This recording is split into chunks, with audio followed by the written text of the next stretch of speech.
toujours fait concerné par le sujet. Et le troisième point que je voudrais signaler, appeler les consciences, les consciences spirituelles. Un point qui m'a beaucoup conseillé, parce que c'était un parcours un peu difficile, c'est le rappeler cette contribution du patriarche de Constantinople. L'islam de France a également dit il faut y aller, il faut se mobiliser, la question elle est vraiment historique. Et donc c'est la conjugaison à la fois de cette déclaration d'Istanbul et également cette sensibilisation qui a déjà commencé au niveau de la France.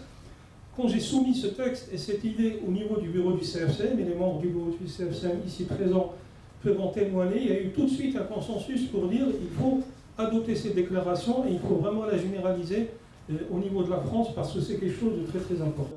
L'intime conviction qu'il y aura un jugement dernier et que l'être humain devra répondre de ses actes. Il est très frugal, il interdisait le fait d'abattre des arbres, et même en temps de guerre. Si on veut qu'à Paris il y ait une forme d'ambition et que les chefs d'État soient ambitieux, il faut qu'ils se sentent soutenus, encouragés, investis par les citoyens. Cette mobilisation citoyenne ne va pas d'évidence. Parce que nous sommes dans un monde où les crises se multiplient, où les difficultés peuvent apparaître plus immédiates.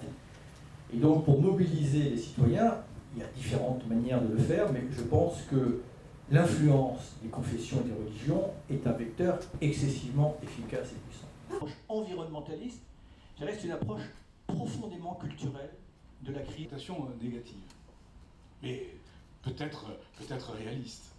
Mais l'autre interprétation, leur parole fait sens dans la grande conversation démocratique, pourra donner envie à d'autres conférences mondiales sur d'autres sujets.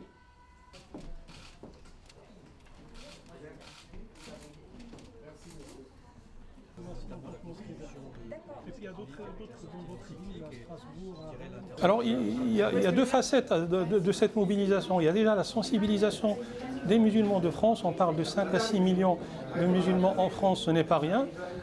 Donc ce travail de pédagogie, de sensibilisation en disant que l'islam est très, je dirais, incitatif à la protection et à la sauvegarde de la planète, ça c'est le premier point. Et il y a un deuxième point, c'est de faire connaître à l'ensemble de la société française ce que dit l'islam sur la préservation de la nature.